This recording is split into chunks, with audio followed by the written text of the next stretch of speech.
Ladies and gentlemen, please welcome to the stage Jason Wolfe, CEO and founder, Wolfe, and Nadav Labelle, Riskified.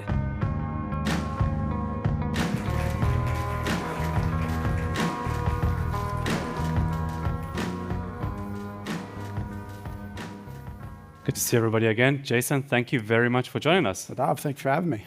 Thank you for taking time out of your very busy schedule. Sure.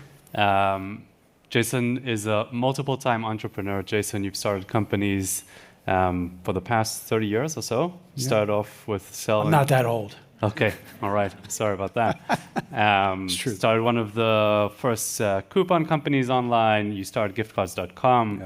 Yes. You operate a number of brands that we'll get into hopefully in a moment. Today, you've sold companies to Digital River, to Blackhawk Networks.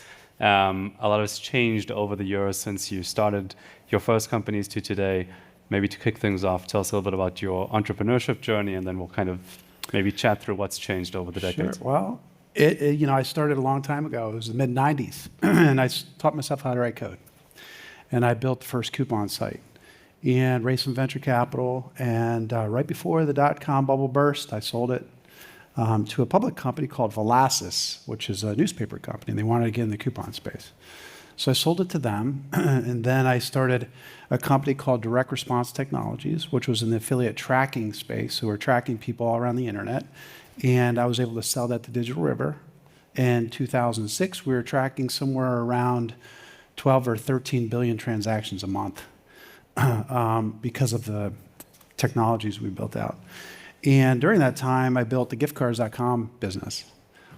It wasn't always called giftcards.com. It was called Direct Certificates because I had a safe with a whole bunch of gift certificates in there.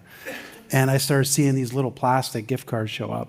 So I found the dude who owned giftcards.com, the domain, and I convinced him to sell it to me. It took me 2 years to convince him. He liked boats, and he lived in San Francisco, so a lot of trips out there. I learned all about boats and stuff, and then he was like, okay, I'll sell it to you. But it was a great name, a great domain. And so we built out giftcards.com,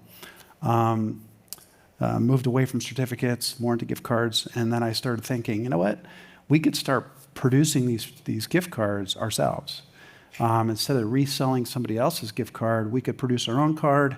So I partnered with Visa and MasterCard, and we opened up an on-demand fulfillment center in 2007 or 8-ish. And you could put a photo on a Visa card or a logo. Built that up, and in 2016, I sold that to Blackhawk. And I intended to get out of the gift card business. But I was thinking about the gift card space, and actually during that time, we started working together. I was looking back at the old emails, and I think we started working together in 2014.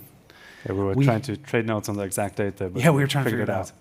So we did all of our internal fraud. We had a tool called Fraud Meter. We met you guys. You were just starting. And you guaranteed me as an owner to have my fraud rates less than 50 basis points. So I was like, that was shit. I just analyzed. I was like, we're going with you. So we did, and it was a good decision. And I think after I sold to Blackhawk, you guys they stayed with you, I think. Right, yeah. Correct.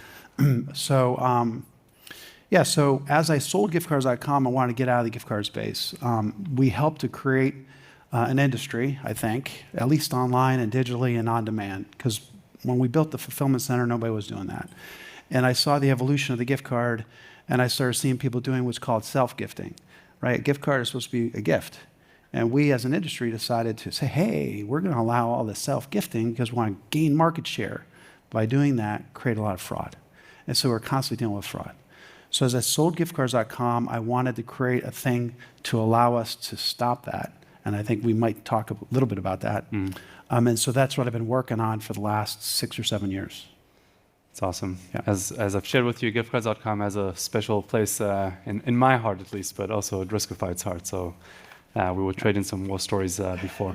Can you tell us a little bit about the brands that you operate today, just to kind of orient maybe the room, and then we'll kind of dive in through that. Yep. So when I sold gift cards to Blackhawk, I also own Gift Card Granny. Does anybody know Gift Card Granny? It's like a secondary gift card site. It used to be. I ended up, they didn't want it.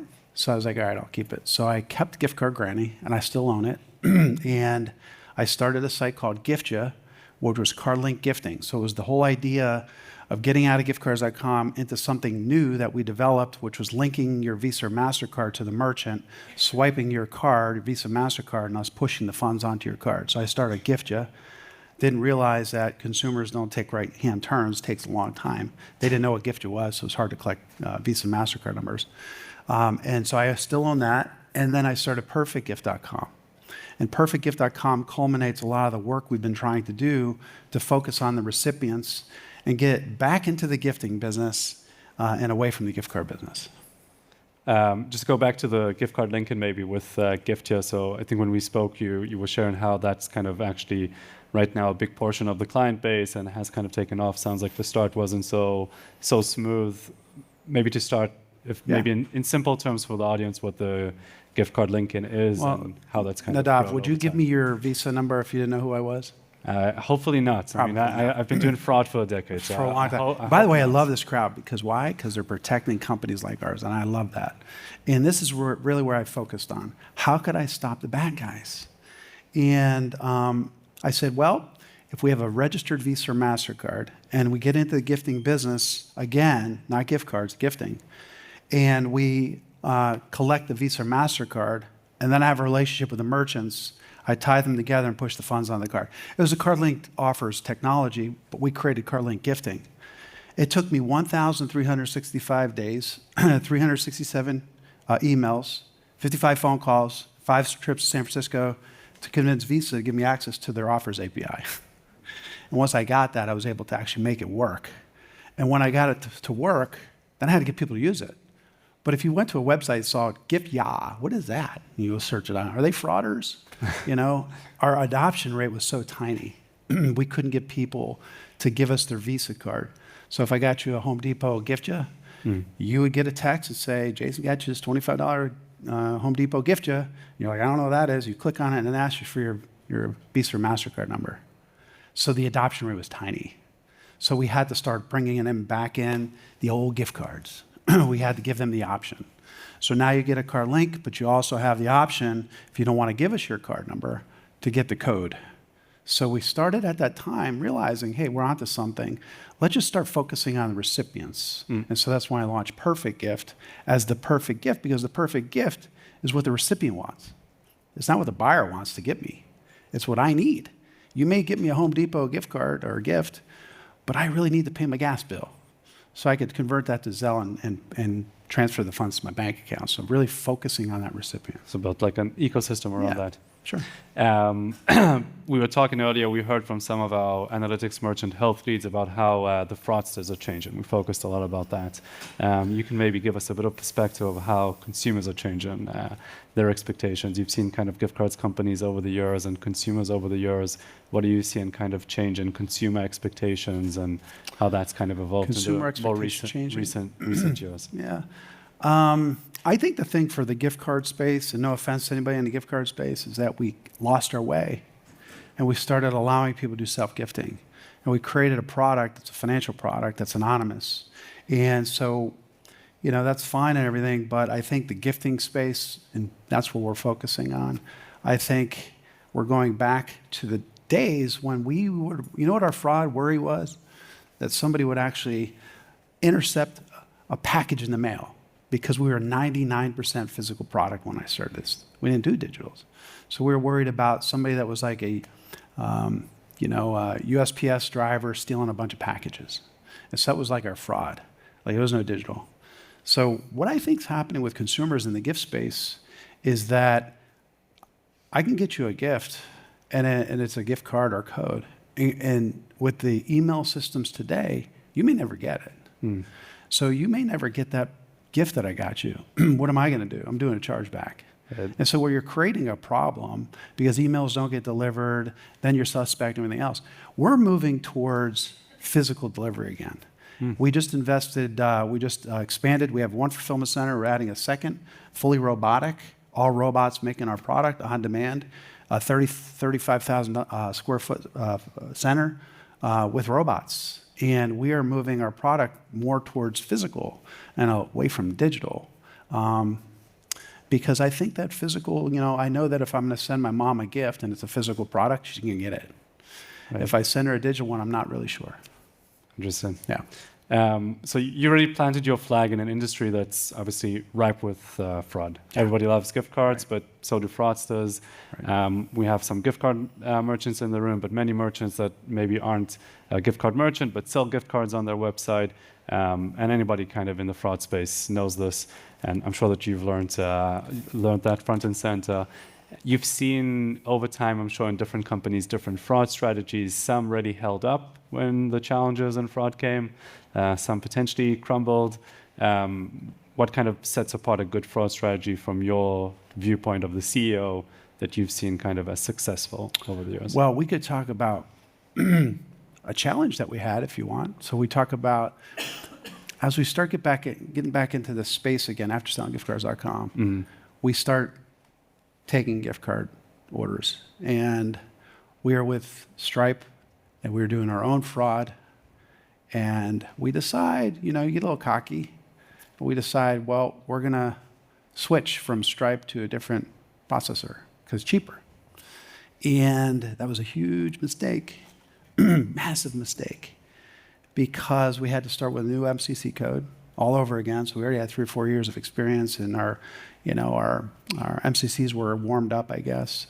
And now all of a sudden we have this new MCC code, and we decide to outsource to a different fraud provider, not you guys. And that fraud provider didn't provide us the coverage when it came to 3DS. And that was a big mistake. And we went from about 50 basis points of fraud to 200-300 basis points, to the point where I assembled, Diana remembers, and when I started working with her, I assembled a war room to stop this because we couldn't get out of it, because banks start rejecting us. We have a new MCC code. And they don't know who we are. It's a gift card business. We are right on your radar in fraud. Yeah, that's fraud, right? Gift card granny? Come on, the name gift card granny sounds fraud. It doesn't sound good. Or gift you. So we got into a pinch to the point where we lost millions and millions of dollars, and it changed the trajectory of our company at that point. We switched back to Stripe, and then we signed up with you guys, and you guys have been great. And we asked you that, maybe there's some concepts that we have with card linking, because we're focusing on the recipient. Maybe you guys can help us. Instead of not letting people through our door, let's start stopping them at the redemption level. Right. And so you came out, was it last year maybe, and started working with us on this idea. And as a CEO, all I do is I have ideas. So I say ideas, and my employees are like, no, that can't happen. No, I can do this. It's not going to happen. I was like, well, but it's a great idea. Let's just put the fraud instead at the front door at the redemption place. And you guys came out, and I said it to you guys, and you were like, yeah. And I was like, see? And we did it. And so we are fully through all of our websites, not only doing card linking, which is about 20 to 30% of our volume right now. 20 to 30% of our customers now trust us. They'll give us our Visa or MasterCard. And it's easier. Because if I got you a card link gift for Home Depot, and you linked your Visa MasterCard, you don't have to remember where it is. It's linked. Right. So when you go swipe it, we push the funds on. So we're at like 20 to 30% of our users that are either choosing Zelle or they're choosing a linking option. So yeah, a lot of growth and stuff within that space, and so yeah. I think I remember, if I remember Guthrie sharing the debrief from that meeting. I think the exact quote was that Jason said, if you solve redemption, you'll solve the fraud problem. That's right. So we have to solve it somehow. Something like that. I hope I'm not misquoting. But it's great to see how that kind of panned out. It's true, right? That's true. Yeah. Actually, we were talking about how that's kind of where we've been focusing as well, is looking at the entire customer journey in general, specifically to gift cards comes to play with the redemption point. In general, you also shared briefly with me from your kind of from the CEO seat what you see as kind of success when it comes to fraud, and you've seen kind of, as you shared, when things blow up, but also what good looks like, and maybe share with the audience that are kind of thinking how they kind of share with their CEO and what good looks like for them. What does good look like for you in the world of fraud? Good looks like low fraud numbers. But I mean, from approaching somebody like me, very simple reports, very basic, makes, I always tell people I have like a 6th grade education. The CEOs, most of the entrepreneurs are your C students. They're not the A students. The A students actually work for the C students, right? And so keep it really basic because it makes it easier. Whatever you're delivering to me, as a CEO, I'm sure I'm smart enough to understand what approval rates are and friendly fraud and fraud rates, all these things. But basic numbers, very direct and understandable, I think goes a long way. I think sometimes, too, people are afraid to talk to the CEO or the people in charge. We're not a huge company. We have about 170 people. Just to give you an idea how the size of our company, we're not massive. So some people are afraid. Megan's here. She works with me, too. So she could send me a Slack anytime. She knows that. Here's an issue we're just talking about in the hall, issues that we have. I'm constantly on top of this because I want to know. I want to stop bad guys just as much as the frontline fraud folks do. It doesn't make me happy. I kept a folder on my desk for a long time, and the folder was called Faith Church. And why was it called Faith Church? Because probably in 2003 or 4, a church came to buy gift cards from us and used a stolen Amex card, and it wasn't even a church. But I was dumb, and I thought it was a church. And so I said, oh, that's a church. No, you never know. So I'm constantly paying attention to what's going on with fraud. It's a big deal. Yeah, they go to big lengths to trick us. You've seen kind of a lot of change and evolution in the space. What would you kind of say are your thoughts on kind of where the industry is going and what's coming next in the gift card space in the years to come? Well, I'm hopeful that the gift card space turns back to gifting. I think the concept of financial instruments that's anonymous, there are solutions out there, I think, to solve that or that can provide that solution to people that are trying to be anonymous. I don't like the idea of self-gifting. Who buys himself a gift? Are you sitting there lonely enough that you got to buy yourself a gift? You're buying yourself a gift to do something. Many fraudsters. Fraudsters, right? So I like it. I like the industry to stop, the gift space, to stop being involved in so much of the self-gifting and fraudulent activity and allowing it to go on and creating collectively, and maybe there's other gift card businesses here, come talk to me, I'd love to talk to you, that we should collectively try to solve this problem, and it can be solved. If we focus on those recipients and we stop allowing this whole self-gifting space in order to gain business, which is fine, but what you're doing is you're perpetuating an industry of fraud.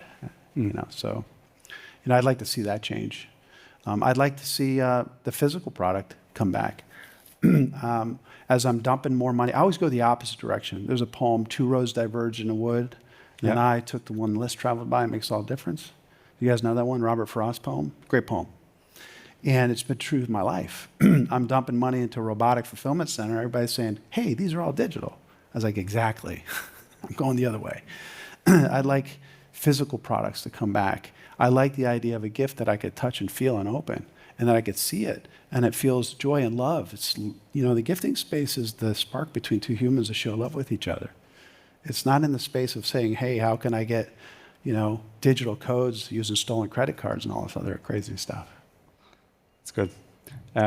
You've, over the years, partnered with many partners. What would you kind of share as kind of key for you in choosing good partners over the journey? What's important for you that you look for in a partner?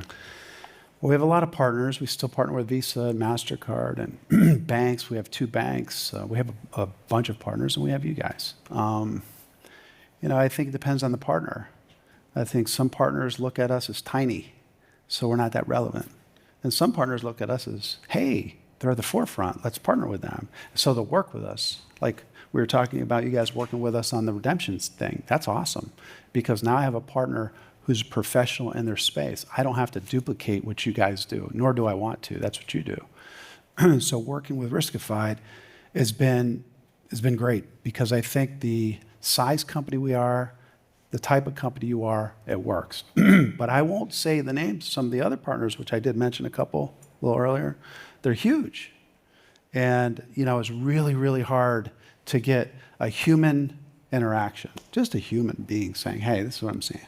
It's just like I've talked to this lawyer and this other person and go through this committee and everything else just to get an answer to a simple question. And we're writing the network, which we're trying to solve the problems for. So big partners are important. We need big partners. But I personally enjoy partners that are willing to work with us on solutions to problems. That's great. If I'm not mistaken, your recent companies are self-funded, and in the past you mentioned that you started your journey with VC-backed companies. What's it like kind of operating a self-funded company versus kind of the companies that you operate? I was lucky after the on? first company I sold, I was self-funded from there on out. So the first company, the coupons business, provided me funding to do the direct response business, to do the giftcards.com business. I owned another thing called Jumbo Media and some other businesses and stuff. So our company now is self-funded. I like it because, you know, so the buck stops here, decisions are here. I'm wild and crazy and think about different ideas. I can make them happen. Some of them work, some of them don't work. But you know, if I had outside money, I think that would influence the direction, and you know, sometimes not so good. When we went through the fraud issue and we had huge problems in war rooms and stuff like that, I guarantee you that if I had outside money, they'd tell me to cut half the staff. At the time, I had probably 160 or 170 people, but the cost for the fraud that we were losing, it didn't make sense to keep these people. And these guys will tell you, did I cut anybody? No, at the time I did not. I invested more to solve these problems.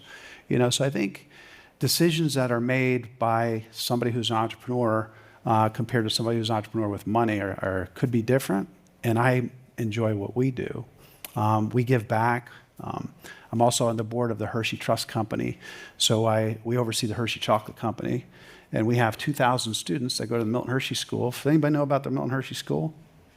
Yeah, it's a school for orphans. There was an orphanage started by the Milton Hershey, who started the Hershey Chocolate Company.